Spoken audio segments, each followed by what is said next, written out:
Drica Riel, jornalista, tradutora e parapsicóloga. Ela é a nossa entrevistada de hoje do Cultura e Saber. Seja bem-vinda. Obrigada, Priscila. É um prazer estar aqui.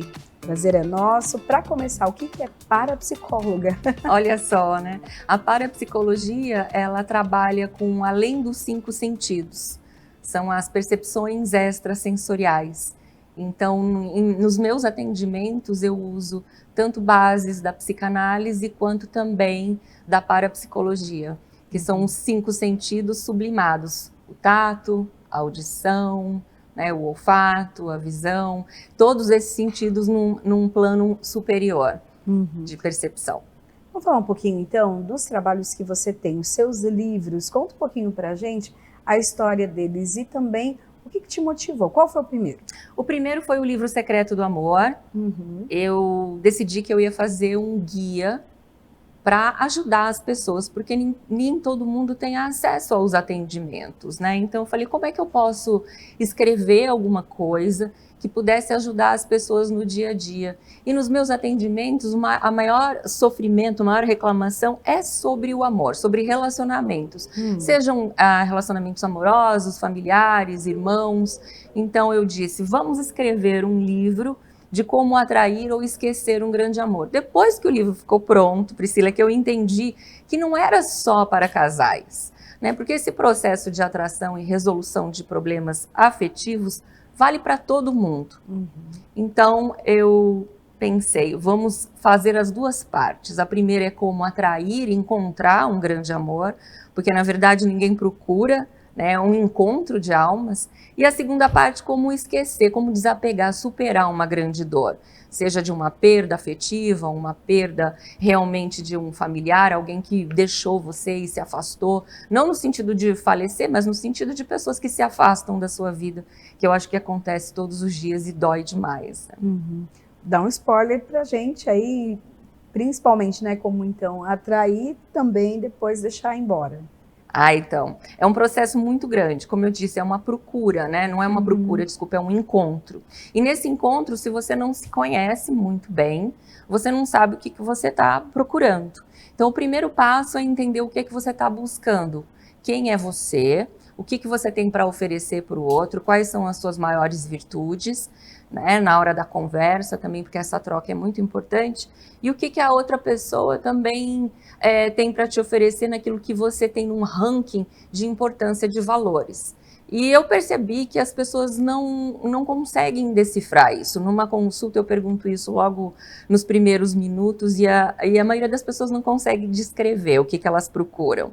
E aí elas começam a falar coisas que são irrelevantes. Eu digo, não, são valores, virtudes, coisas de conteúdo, né? Uma pessoa que seja esforçada, ambiciosa, uma pessoa que seja honesta, sincera. E a gente vai aí para 7 valores que são muito importantes. Dentro desses 7 valores, na minha caminhada e nos meus atendimentos, eu descobri que ninguém consegue achar o 7. É muito complicado. 7 é muita coisa. Mas aí, se você faz uma média, 4 são muito possíveis. Então, você faz um checklist, 4 valores que são muito importantes para você, e quando você encontra isso na outra pessoa, já é um sinal de um bom relacionamento, porque tudo a gente não vai ter numa pessoa só, nem a gente tem tudo também que o outro espera da gente. Então, basicamente, é isso para encontrar uma pessoa do primeiro passo. São 15 capítulos, e da primeira parte, cada um dos capítulos também tem no final um exercício de visualização criativa, que você pode fazer sozinha, né, para se conhecer. E eu acredito também, através da parapsicologia, que esse poder da mente e o poder da fala é muito relevante. Então, o que você diz para o universo, o que você acredita, pensa, e principalmente, você coloca a tua emoção, porque moção vem de movimento, você coloca tudo isso que você pensa e você deseja realmente no plano físico, conforme você vai verbalizando essas qualidades. Você até explica nessa questão até de atrair, de encontrar essa pessoa, a questão de quando você se conhece, né, que é um exercício que você também propõe nesse livro, evitar que aqueles relacionamentos ruins ou aquelas tem pessoas que acabam se relacionando com pessoas muito semelhantes. Sim. Com os mesmos defeitos, né, ali de caráter, enfim. Isso pode ser trabalhado? Isso vem desde a infância, da forma como a pessoa percebeu o mundo. Se você pensa nos mesmos pais com filhos diferentes, eles vão ter uma experiência diferente, porque é a tua lente com relação ao teu pai e tua mãe. Então, e aquela lente, conforme ela vai sendo programada, quando você chega na adolescência, na jovem adulto, você acaba atraindo pessoas que são muita projeção do que foram seu pai ou sua mãe, depende do gênero, ou por repulsão.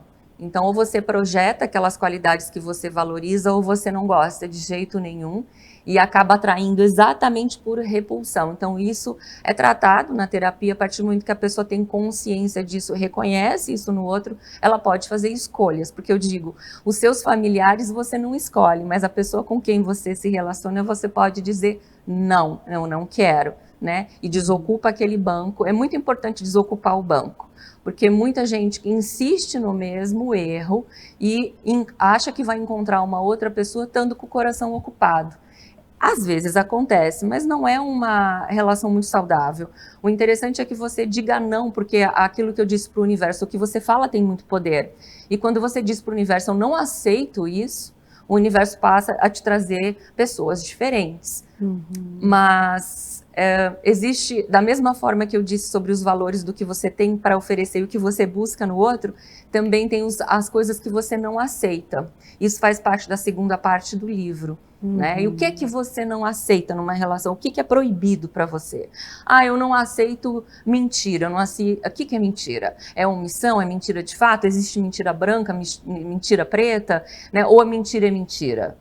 Eu não aceito traição. O que é traição para você? Traição é a pessoa olhar para o lado, é a pessoa se envolver emocionalmente, é a pessoa olhar site pornográfico. Tudo é relativizado, né? E tudo tem do 0 a 100. Muita coisa para ser discutida. E quando ela consegue descobrir o que é aceitável para ela e não aceitável, ela consegue também colocar limites. E isso é muito importante numa relação.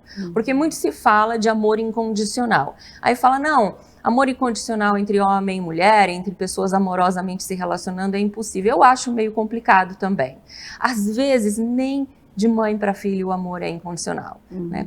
Quantas relações a gente não vê de mãe narcisistas, de pais tóxicos, abusivos, né? Então, nem às vezes o amor de pai e mãe é incondicional, quanto mais numa relação que não é sanguínea. Então, essas coisas são muito importantes também, das coisas que são proibidas, de valores que você... Valores não, desculpa, de defeitos que você não aceita numa outra pessoa. Tem também aquela frase, né? Quando você muda, tudo muda, né? Então, Exato. Quando há uma mudança interna, o externo também, até as pessoas que estão perto de você, também sentem o reflexo disso. E podem mudar também. Podem mudar também? Essa noção que é muito pertinente às mulheres, né? Que eu escuto em atendimento.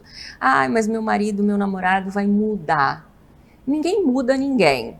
A pessoa só vai mudar se for vantajoso, produtivo para ela mesma. Essa é a grande verdade. Eu digo uma frase que é muito importante no meu livro, que eu acho que é a frase principal do livro Secreto do Amor, é que ninguém nasce sabendo amar. A gente lapida esse sentimento. Se você pensar numa criança e você der alguns brinquedos para ela, né, bem criancinha, e chega uma outra criança, dificilmente ela vai dividir aquele brinquedo.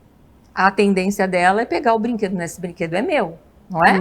Então, com o tempo, os pais ensinam, não, que você tem que repartir, você tem que compartilhar, e a criança começa a aprender o que é trocar. Porque se você pensar nos níveis energéticos que a gente tem no corpo, o nível energético do amor é o primeiro nível em que você olha para o outro, que você sai do seu ego, e você se coloca no lugar do outro.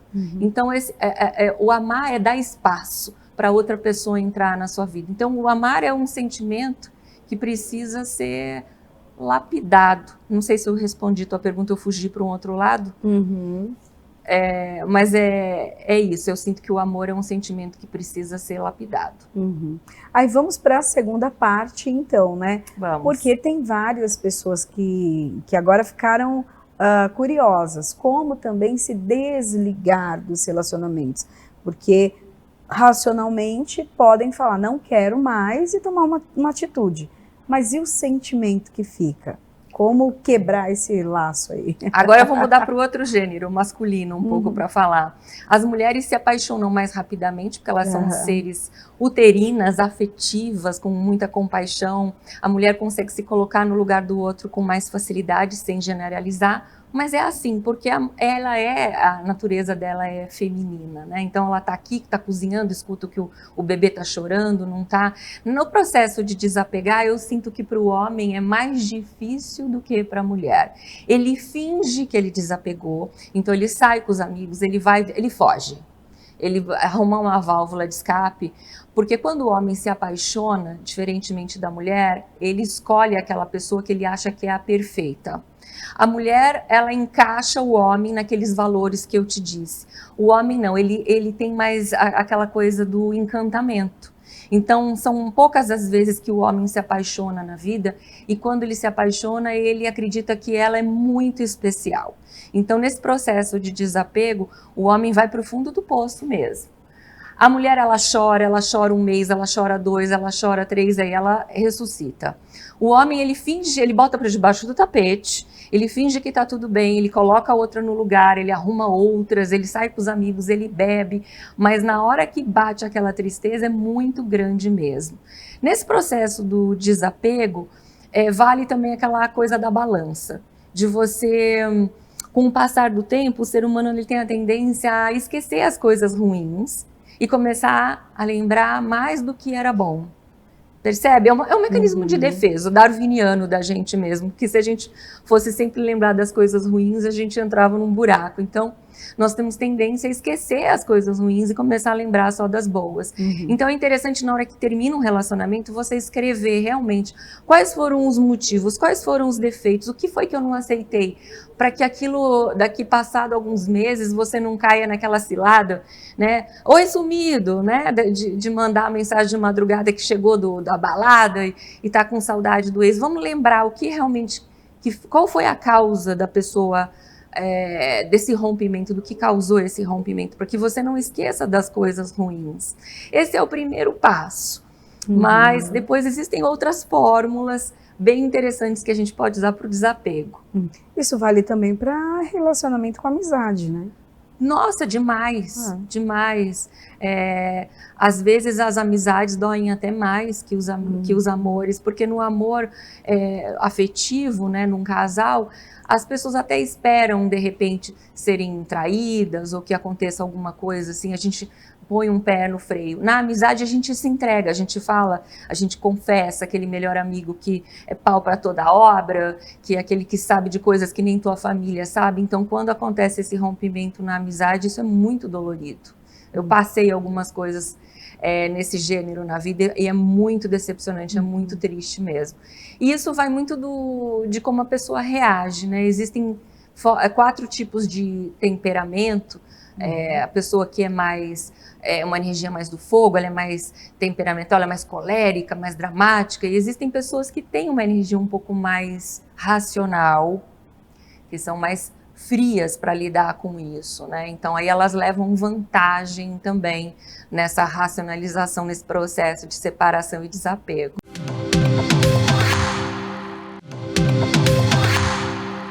Qual foi o teu processo para a escrita desse livro? Baseado, então, nos seus atendimentos, mas também nas suas experiências? Me conta um pouco. Ótimo. Nesse processo meu de atendimento, que já tem 30 anos, chegou um momento na minha vida que eu falei, vou colocar isso numa parte mais prática. E eu comecei a reunir mulheres, fazer roda de mulheres uma vez por mês, que era chamado um grupo dentro do Si. Bem interessante, né? Dentro do Si, porque primeiro a pessoa precisa se conhecer.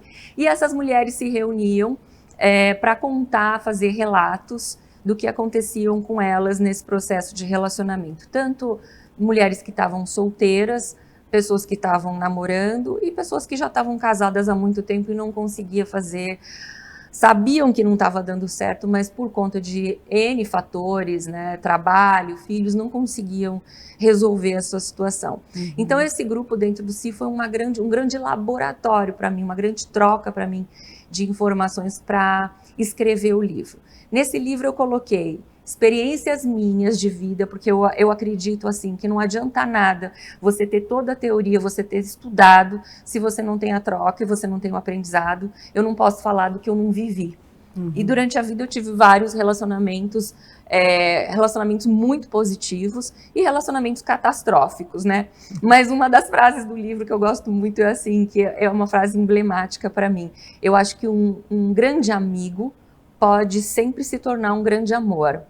Mas um grande amor tem que necessariamente ser um grande amigo, porque senão nada valeu a pena.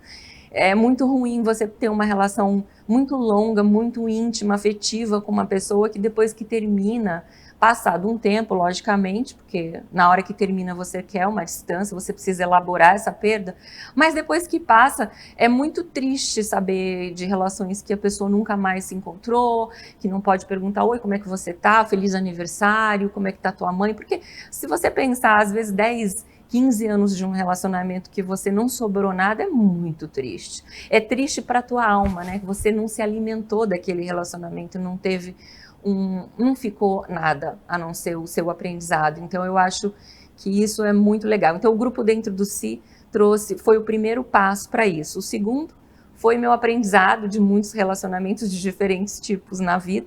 E o terceiro passo foram os atendimentos, que na sua maior parte são sobre relacionamento. Então eu coletei tudo isso para começar a escrever o livro em 2018.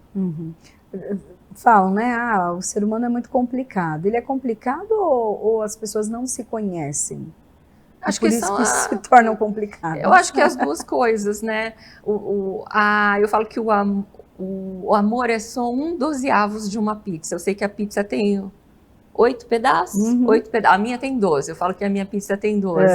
Porque se você dividir as suas áreas da vida, elas são 12 áreas. Né? É a sua personalidade, o seu eu, o que você quer de desejo, tua parte financeira, sua comunicação, seus irmãos, sua família, tua casa, teus bens, e assim a gente vai para 12 áreas da vida. E o amor é só 1/12. E as pessoas misturam tudo, fazem uma lavagem ali, uma mistura toda e não conseguem separar. Então, quando uma área da vida não vai bem, todas as outras não vai. Então, primeiro ela precisa entender que não dá para misturar. E então você sai para trabalhar, você brigou com o namorado, aí todo o dia vai ser ruim. Óbvio que isso afeta a gente, mas a gente tem que aprender, né, principalmente o sexo feminino, a separar isso para não atrapalhar o resto das nossas vidas, né? Então pensar no amor como um pedaço da pizza é importante. Aí vamos para o próximo livro? Vamos. Qual é? Esse eu lancei esse ano, agora em abril, que é Palavra de Pitonisa. Ele A Resposta Mora nas Entrelinhas. Então é um livro completamente diferente do outro, mas com um fundo em comum, que é ajudar as pessoas. Quando eu escrevo, eu gosto muito de pensar como é que a pessoa pode lucrar com isso, aprender com isso, e ter uma vida melhor com isso, né? Então, o primeiro foi um guia, e ele é muito mais uma inspiração para o seu dia e para a obtenção de respostas de dúvidas que você tem, sem o auxílio de terceiros, porque muito a gente joga, né? Vamos fazer terapia, vamos fazer uma consulta, vou buscar meu astrólogo, meu tarólogo, eu preciso de uma dica. E às vezes você está desesperada, 2 da manhã, sem conseguir dormir. Então eu fiz um sistema, que é um sistema oracular, muito parecido com o I Ching, não sei se você conhece o I Ching, que o I Ching trabalha com um sistema de dados ou moedas para você chegar numa resposta. São 64 textos. O Palavra de Pitonisa, que foi inspirado nas pitonisas, que eram essas sacerdotisas que trabalhavam em Delfos, na Grécia Antiga, por séculos e séculos, né? Milhares de anos, foram, se eu não me engano, 11 séculos. Então, foram meninas preparadas para esse tipo de coisa, onde os grandes imperadores, pessoas importantes da época, consultavam as sacerdotisas para tomada de decisão. Devo invadir aquele território? Vou tomar, expandir meu exército ou não? Então as pitonisas eram consultadas para dar conselhos. Baseada nelas, eu escrevi 108 textos, que primeiro foram áudios de um podcast que se chamava Toques de Luz, na Rádio Paulistano. E como a linguagem de áudio é muito informal, eu reescrevi, né, o livro ano passado em formato de rimas, porque eram assim que as pitonisas passavam as mensagens, e fiz uma linguagem mais informal, toda com rima, para que as pessoas chegassem numa mensagem, pensassem num problema, numa dúvida, e ele se transformou num verdadeiro guru, um terapeuta que você pode ter do lado ali da sua cama e consultar. Na prática, como que funciona? Porque ele tem, né, um caminho. Tem um caminho. Eu até deixei lá, você consegue encontrar a resposta de várias maneiras. A primeira delas, e mais simples, é assim, você simplesmente pensa, é um sistema de livromancia, que muita gente usa na Bíblia, né, que chamasse de bibliomancia. Você pensa em alguma coisa que você quer uma resposta e você abre numa página aleatória, né? E aí você vai encontrar um texto. Ele é curto, ele tem 1 minuto e meio, e você vai encontrar uma resposta de várias maneiras, assim, no conteúdo total do texto, quando você lê, ou numa palavra que te chama a atenção, porque existem palavras-chave no texto que têm vários sentidos, ou através de uma metáfora. Então, através da livromancia, você pensa, medita naquilo que você quer e abre numa página específica, aleatória. O segundo sistema é através de cartas de baralho que você tem em casa, o baralho que você joga buraco, que você joga truco. Você pega o seu baralho, todas as cartas, são 54 cartas, pega uma canetinha, marca em cima da carta um pontinho, todas no mesmo lugar, embaralha e você vai puxar uma carta. Fez uma pergunta, puxou uma carta. Se o pontinho da carta sair para cima, significa que a carta está em pé. Se o pontinho sair para baixo, invertido. Como o baralho tem 54 cartas, 108 opções, 108 textos. E da mesma forma tem no índice. O índice é bem legal, ele é todo colorido. E cada carta tem um número embaixo correspondente ao texto que você vai ler para encontrar uma mensagem que aí deixa de ser tão aleatória. Então, aí são 2 maneiras ou tem mais? Eu falei 2, eu falei 3. Não, são só 2. São as 2 É porque existe a livromancia e a bibliomancia. A livromancia é baseada na bibliomancia, mas nem todo mundo acessa a Bíblia, e eu queria fazer um livro que nada tivesse a ver com religião. Se você pegar 1 Minuto de Sabedoria, é um livro voltado mais para o espiritismo, né? E eles são textos, é um livro bem pequenininho, com textos curtinhos. A Bíblia também, ele é muito metafórica e voltada para um público que tem um cunho religioso.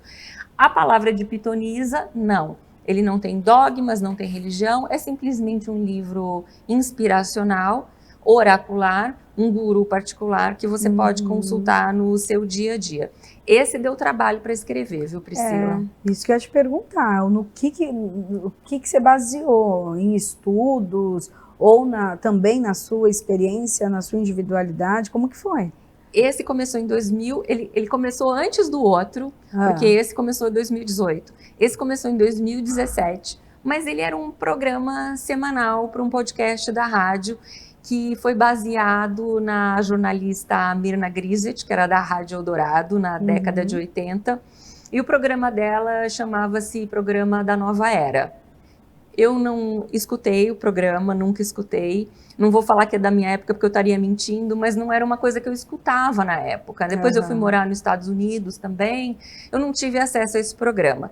Ela pegava textos do Luiz Carlos Lisboa, um escritor, e durante o intervalo entre um programa e outro, ela lia o texto dele, alguns dos textos dele, com um fundo musical de músicas da Nova Era, porque na época estava muito no auge, e interpretava esse texto com a voz maravilhosa que ela tinha.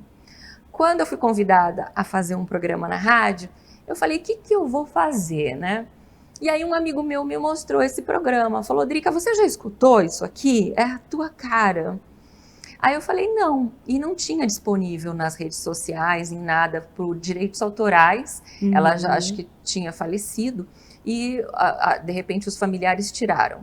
No SoundCloud eu consegui encontrar um programa, e foi baseado nesse um programa que eu escutei, eu falei, eu consigo fazer algo parecido com a minha identidade, com a minha cara, com o diferencial de que eu vou gravar e também escrever.